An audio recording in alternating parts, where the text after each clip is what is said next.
ٹک talk پر جناب live جلسہ ہو رہا ہے، جلسہ مختلف شہروں میں، مختلف علاقوں میں، پوری دنیا میں مختلف ممالک میں لوگ بیٹھے ہیں اور اس جلسے میں شرکت کر رہے ہیں، ان کو دکھایا جا رہا ہے اور ان کی ویڈیو دکھائی جا رہی ہے، وہاں سے نعرے لگ رہے ہیں اب فلاں شہر میں جناب کیا ماحول ہے، فلاں ملک میں کیا ماحول ہے، وہ دکھاتے ہیں اور ریکارڈ بنا دیے، پوری دنیا میں اس پر سٹڈیز ہونے لگ گئی، جاپان تک ملک میں، جاپان جس ملک میں اس کو سراہا گیا کہ کیسا انہوں نے استعمال کیا ہے، آرٹیفیشل انٹیلیجنس کا استعمال شروع کر دیا، انہوں نے ایپس بنا دی اپنی کہ اگر انٹرنیٹ نہیں بھی ہے تو آپ یہ ڈاؤن لوڈ کر لیں، آپ کو انتخابی نشان کا پتہ لگ جائے گا، آپ کے علاقے کا کون ہے، اس کا انتخابی نشان کیا ہے، کیونکہ بلہ چھین لیا گیا تھا اور ایسے عجیب و غریب نشان دیے گئے، بینگن، جوتی، پتہ نہیں کیا، چمٹا اور پتہ نہیں کیا کچھ، تو اس کا انہوں نے مقابلہ کر کے دکھایا۔ قیدی نمبر 804 جو ہے یہ ایک ٹرم ڈیولپ ہو گئی، اندازہ لگائیے آپ، تو جب بھی ہوتا تھا انٹرنیٹ بھی بند کیا گیا، ہر چیز کی گئی، لیکن یہ کوئی نہ کوئی راستہ نکال لیتے تھے۔ پھر یہ بھی ایک طریقہ نکالا کہ اچھا کیسے گرفتار کریں گے، ہم سڑکوں کے کناروں پر کھڑے ہو جاتے ہیں، بس کوئی جلسہ نہیں، کچھ نہیں، سڑکوں کے کناروں پر کھڑے ہو جاؤ۔ پولیس وہ نہیں برداشت کرتی تھی، فیملیز کو، بچوں کو، عورتوں کو وہاں بھی ہراساں کیا گیا، تو یہ کوئی نہ کوئی حل اور طریقہ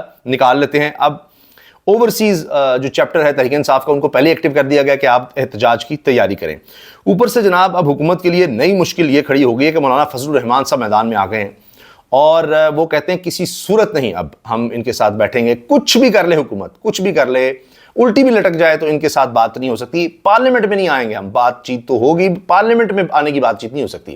پارلیمنٹ سے مراد یہ کہ حکومت سازی، حکومت کا حصہ ہونے کے لیے ہم کبھی بھی اپوزیشن سے ہٹ کے کہ جی پارلیمنٹ میں ہم ان کا ساتھ دیں اس لحاظ سے کہ جی حکومت میں آ جائیں، کابینہ میں آ جائیں، یہ کبھی نہیں ہو سکتا، کیونکہ وہ گیج کر چکے ہیں اب عوام کا رد عمل شاید کیا ہے، تو اس وجہ سے۔ اچھا، اب آپ عمران خان کی پاپولرٹی کا اندازہ لگائیں۔ عمران بھٹی ہیں، رپورٹر ہیں بڑے اچھے، لکھتے ہیں عمران خان کا ہم شکل دیپال پور کرکٹ گراؤنڈ پہنچا تو گراؤنڈ میں پاؤں رکھنے کی جگہ نہیں بچی، لوگوں کا جوش و جذبہ اور عقیدت ایسی تھی جیسے عمران خان خود موجود ہے، ایسے خطاب سن رہے تھے جیسے عمران خان کا خطاب سنتے ہیں۔ یہ تو خان کے ہم شکل کے دیدار کے لیے صورتحال تھی، اس دن کا کیا منظر ہوگا جب عمران خان خود باہر آئے گا۔ شاید خان کے مخالفین بھی یہ بخوبی جانتے ہیں سارا کیا کرایا خاک میں مل جائے گا، اس لیے عمران خان کو اندر رکھا ہوا ہے، مگر اندر رکھ کے بھی جناب وہ دیکھ لیجئے اسی طرح احتجاج، ریلیز، کوئی نہ کوئی طریقہ وہ نکال رہے ہیں۔ حتیٰ کہ یہ صورتحال، اس پر ہم آگے تفصیل سے بات کریں گے کہ تحریک انصاف کا صاحبال میں اجتماع، اس کے لیے بڑی رکاوٹیں، بڑا کچھ، کوئی شامل ہو رہا ہے کسی جگہ پر ہو رہا ہے وہاں پابندی لگا دو، اگر کسی شادی ہال میں ہو رہا ہے اس کو جا کر بند کر دو، اس کو سیل کر دو، یہ بھی ہوا۔ لیکن پھر بھی تحریک انصاف کا صاحبال میں اجتماع، سابق میئر اسد علی بلوچ، اچھا اجتماع بھی ہو رہا ہے اور کیا ہو رہا ہے، سابق میئر یعنی پورے شہر کا جو ریپریزنٹیٹو تھا ووٹ سے آیا، سابق mayor Asad Ali Baloch P T I میں شامل، M N A Rai Hassan Nawaz, M P As major retired Ghulam Sarwar Cheema, رائے مرتضی اقبال کی شرکت، اندازہ لگائیے جناب تو کس طرح لوگ شامل ہو رہے ہیں، کس طرح جناب اجتماع ہو رہے ہیں، ساہیوال تک میں ہو رہا ہے اور پھر کئی اور شہروں میں ہوتا ہے۔ لوگ کہتے ہیں کہ کیا چکر ہے، اچھا کوئی کہہ رہا ہے جی سرگودا میں ایسا کیا ہے کہ اب بھی دفعہ 144 لگی ہوئی ہے یا اب بھی اتنا خوف ہے، ہر شہر میں ہے کہ پتہ نہیں لوگ نہ نکل رہے ہیں، یہ نہ ہو جائے وہ نہ ہو جائے، پھر بھی معاملات نہیں رک رہے۔ اب مولانا فضل الرحمان صاحب جو تقریریں کر رہے ہیں، اف اف اف، خوفناک، خطرناک ترین تقریریں ہیں۔ یہ جو کہا جا رہا ہے کیسز بنائے جائیں گے عمران خان پر، یہ جناب کس طرح کی اسٹیٹمنٹس دے رہے ہیں، یقین جانیے مولانا فضل الرحمان اس سے کہیں آگے ہیں، کئی گنا خوفناک بیانات دے رہے ہیں، کئی گنا۔ مگر کیا حکومت یہ رسک لے گی ان کے خلاف کیس بنانے کا، ان کو گرفتار کرنے کا؟ کیونکہ اس سے تو معاملہ اور خراب ہوگا، اور ان کا ایک مذہبی ووٹ بینک ہے، مدارس ہیں، تو اس لیے شاید ان کے بارے میں تو کوئی اسٹیٹمنٹ بھی نہیں اس طرح دے رہے۔ یہ صرف زور سارا عمران خان یا تحریک انصاف پر ہے، مولانا صاحب کو کچھ نہیں کہہ رہے، جبکہ ان کی اسٹیٹمنٹس کہیں زیادہ خطرناک ہیں، اسٹیبلشمنٹ کے خلاف اتنا سخت بول رہے ہیں۔ چند چیزیں میں صرف آپ کے سامنے رکھوں گا، اور وہ بھی رپورٹڈ، جو ایکسپریس نیوز ہے، ایکسپریس اخبار ہے اور ٹریبیون بھی انہی کا ہے، ان کے پلیٹ فارم سے جو خبر ان کی ویب سائٹ پر شیئر ہوئی ہے، میں وہ آپ کے سامنے رکھ دوں گا۔ جلدی میں چند چیزیں آپ کے سامنے اور رکھ دوں۔ اب یہ جو شامل ہو رہے ہیں مولانا صاحب، یا یہ کہیں کہ ایک طرح اسٹیٹمنٹ کے لحاظ سے یا بیانیے کے لحاظ سے ایک ہو رہے ہیں، اس پر فواد چودھری بڑے عرصے سے کہہ رہے تھے کہ جس دن تحریک انصاف اور یہ مولانا فضل الرحمان صاحب قریب آ گئے، حکومت کی چھٹی۔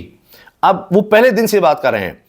اب کہتے ہیں عمران خان کے حوالے سے وہ لکھتے ہیں، مولانا فضل الرحمان نے مظفر گڑھ میں انتہائی گرمی میں جو جلسہ کیا، لیکن ان کے خطاب کی گرمی نے جنوبی پنجاب کی گرمی کو بھی پیچھے چھوڑ دیا۔ میں نے عرض کیا نا کہ اتنا خوفناک، خطرناک خطاب تھا کہ فواد چودھری بھی کہہ رہے ہیں جی وہ اتنا گرم تھا کہ گرمی کو پیچھے چھوڑ دیا۔ حکومت کو اس وقت تک ہی ڈھیل ہے جب تک تحریک انصاف اور مولانا فضل الرحمان اکٹھے نہیں ہوتے۔ اب اس اتحاد میں کتنا وقت لگتا ہے یہ دیکھتے ہیں، اور جب یہ اتحاد ہو گیا تو ختم کہانی۔ بہت سے لوگ کہہ رہے ہیں بجٹ کے بعد حکومت کی کہانی ختم ہے۔ اب دیکھتے ہیں جی کب یہ کیا ہوتا ہے، لیکن باتیں بہت سی ہو رہی ہیں۔ انہی میں جناب مولانا صاحب کی تقریر پر آنے سے پہلے ایک چھوٹی سی خبر آپ سے شیئر کرنا چاہوں گا کہ قسمت خان صاحب بہت زبردست ریسرچر ہیں، اور ان کو بڑے بڑے جو مستند ترین بڑے اعلیٰ جو صحافی ہیں وہ سب ان کو فالو کرتے ہیں۔ یہ کنٹینٹ پروڈیوسر بھی ہیں اور ریسرچر 92 نیوز میں رہے، اس کے علاوہ دنیا نیوز، آپ نیوز اور جیو نیوز میں بھی انہوں نے کام کیا ہوا ہے۔ انہوں نے ایک چیز شیئر کی ہے، یہ لکھتے ہیں کہ چیف جسٹس قاضی فائز عیسیٰ صاحب کی اثاثوں کی تفصیلات کے مطابق انہوں نے کل 4 پلاٹ خریدے، اور چاروں کے لیے انہوں نے ڈی ایچ اے کا انتخاب کیا، یعنی 4 پلاٹ خود چیف جسٹس نے خریدے ہیں، اور چاروں کے چاروں ڈی ایچ اے میں ہیں۔ 5واں پلاٹ جو بلوچستان میں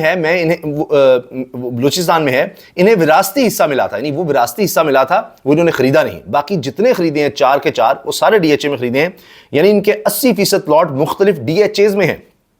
اور ساتھ یہ لکھا ہوا ہے نیچے، انہوں نے شیئر کیے ڈاکومنٹس، یہی تو ان کی بات ہے قسمت خان ضمیری صاحب کی۔ نیچے لکھتے ہیں public disclosure of assets, income, perks and privileges, یہ جی income and income tax paid for previous 3 years, وہ سارا اس میں لکھا ہوا ہے۔ پرسنل ایسٹس وہ سارے لکھے ہوئے ہیں، یعنی یہ جو ڈاکومنٹس آفیشیل وہ سارے جناب یہ قسمت خان صاحب نے قاضی فائز صاحب کے حوالے سے وہ شیئر کیے ہیں۔ وہ ایسی ہی ہوا میں بات نہیں کر رہے، انہوں نے یہ سارے جو ڈاکومنٹس ہیں وہ بھی ساتھ انہوں نے لگائے ہیں، اور سارا کچھ بتایا ہوا ہے کہ کس طرح سے جناب وہ ٹیکس کا بھی سارا لکھا ہوا ہے، ٹیکس پیڈ اتنا، اور 2018 19 20 کے یہ تینوں سالوں کے ساتھ وہ سب چیزیں موجود ہیں۔ اچھا، میں دیکھ رہا تھا مطیع اللہ جان صاحب بڑی سخت تنقید کرنے لگے ہیں، بہت سخت تنقید کرنے لگے ہیں۔ ابھی جو فیصلہ آیا ہے کہ جی یہ لائیو سٹریم نہیں دکھا سکتے کیونکہ پبلک پرسیپشن جو ہے اس کے اثرات ہو سکتے ہیں، تو مطیع اللہ جان صاحب کہتے ہیں جی آپ ہوتے کون ہیں، کس طرح آپ، یعنی اب عدالتیں پبلک پرسیپشن پر چلیں گی، انہوں نے قانون آئین کے مطابق چلنا ہے، یا کہ جی عوام کی سوچ پر متاثر ہوگا نہیں ہوگا، کیا ہوگا کیا نہیں ہوگا، اور اس طرح فیصلے دیں گی خدشات پر کہ یہ ہو سکتا ہے وہ ہو سکتا ہے، خیالات پر۔ تو بڑی سخت انہوں نے ویسے تنقید کی مطیع اللہ جان صاحب نے۔ خیر جناب، یہ خبر سامنے آئی تھی، وہ میں نے آپ سے شیئر کر دی۔ آخر میں مولانا صاحب کی دھواں دار خطرناک تقریر سن لیں، اس کے متن میں چند چیزیں جو اس سے بھی خطرناک ہیں وہ تو چھوڑیں نا، یہ تو جو چھپی ہیں میں آپ کے سامنے وہ رکھ رہا ہوں، جو نہیں چھپی وہ سوچیں کیا کیا ہوگا، اندازہ لگائیے آپ۔ مظفر گڑھ، جمعیت علماء اسلام پاکستان کے سربراہ مولانا فضل الرحمان نے کہا ہے کہ بغاوت وہ ادارے کر رہے ہیں جو آئین توڑتے ہیں۔ مظفر گڑھ میں جلسے سے خطاب کرتے ہوئے مولانا فضل الرحمان نے کہا کہ تمہارا پاکستان کے قیام میں کوئی کردار نہیں بلکہ توڑنے میں تمہارا کردار ہے۔ اگر ہمیں گرفتار ہونا پڑا تو گرفتاری دیں گے، اور اگر قبر میں جانا پڑا تو اس کے لیے بھی تیار ہیں۔ تم نے 35 لاکھ ٹن کیڑے والا یہ گندم کیوں منگوایا؟ تم نے کس کے ساتھ سودا کیا؟ مولانا فضل الرحمان نے کہا کہ بغاوت ہم نہیں کر رہے، بغاوت وہ ادارے کر رہے ہیں جو آئین توڑتے ہیں۔ جرنیلوں نے آئین کے ساتھ کھلواڑ کیا۔ ہم اداروں کو بتانا چاہتے ہیں کہ اپنا حق بھیک مانگ کر نہیں، جنگ لڑ کر لیں گے۔ جنگ کی باتیں کرنی شروع کر دی ہیں مولانا صاحب نے۔ تم نے دہشت گردی کے خلاف جنگ لڑنے کا اعلان کیا، لیکن دہشت گردی بڑھتی جا رہی ہے۔ سربراہ جے یو آئی نے کہا کہ اگر دہشت گردی سرحدوں سے ہو رہی ہے تو پھر تم سرحدوں پر کہاں کھڑے ہو؟ تم نے 20 سال میں قبائل کو تباہ و برباد کر دیا۔ پاکستانی تمہارے کردار کی وجہ سے اپنے اداروں سے نفرت کرتے ہیں۔ ریاست کے لبادے میں کسی کو غدار کہنے کی کوشش نہ کرو، جو بھی ہوگا تمہاری وجہ سے ہوگا۔ اب جہاں جا رہے ہیں، جہاں تقریریں کر رہے ہیں، اسٹیبلشمنٹ کو لتاڑ رہے ہیں، وہ باتیں کر رہے ہیں کہ اوہ۔ اچھا، پھر مولانا صاحب کہہ رہے ہیں کہ جناب آگے وہ مزید تنقید کر رہے ہیں اداروں پر کہ امن و امان تباہ ہو رہا ہے، اور کے پی اور بلوچستان کے لوگ شدید بدامنی کا شکار ہیں۔ میں جانتا ہوں کہ خیبر پختونخوا میں اداروں کی رٹ ختم ہو چکی ہے۔ آئین کے تحت قوم کو اسلامی نظام اور معاشی حقوق دینا ہوں گے۔ علماء نے قیام امن میں اداروں کا ساتھ دیا ہے، کیا یہی ان کا گناہ ہے؟ 4تھ شیڈول ہمارا راستہ روک نہیں سکتا، یہ جذبہ اب بڑھتا جائے گا، رکے گا نہیں۔ 7 ستمبر کو ختم نبوت گولڈن جوبلی کے موقع پر مینار پاکستان پر یوم الفتح منائیں گے۔ امید ہے کہ عدالت عظمیٰ قادیانیت پر اپنے فیصلے کے ذریعے قوم کو شعار دستور پر جمع ہونے کا موقع نہیں دے گی۔ پرچم نبی بلند کر کے عہد کرو کہ ہم انشاءاللہ اس پرچم کا قرض خون دے کر اتاریں گے۔ انہوں نے مزید کہا کہ فلسطین کے مسلمانوں نے قربانی دی، اب یورپی ممالک بھی فلسطین کو بطور ریاست تسلیم کرنے پر مجبور ہو چکے۔ ہم فلسطینیوں کو یہ پیغام دینا چاہتے ہیں کہ پاکستانی آپ کے ساتھ ہیں۔ انہوں نے یہ بھی کہا کہ جی اگر افغانستان کے لوگ امریکہ کو نکال سکتے ہیں تو ہم اس کے دباؤ میں کیوں رہے ہیں، ہم کیا کچھ نہیں کر سکتے، یہ باتیں آپ کر رہے ہیں۔ یعنی پورا ایک شیڈول ہے جلسوں کا، ابھی انہوں نے آگے بھی جانا ہے، اور مسلسل وہی باتیں کر رہے ہیں یہ اس طرح رپورٹ نہیں ہو رہی، اس طرح بتائی نہیں جا رہی، کیونکہ ظاہر ہے کہ عمران خان ہر طرح تحریک انصاف، ان کی چیزیں ہائی لائٹ ہوتی ہیں، سب باتیں، انٹرنیشنل پرسپیکٹو بنتا ہے، لوکل بھی، وہ سارا زور.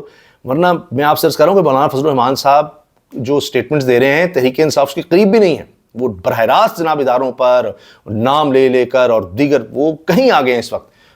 اس طرح جو بھی آپ کہیں، اس کو حملہ کہیں یا خطرناک باتیں کہیں، سٹیٹمنٹ کہیں، الزامات کہیں، جو بھی ہے وہ کہیں تحریک انصاف سے، عمران خان صاحب سے کہیں آگے جا کر بات کریں. اجازت دیجیے، اللہ حافظ.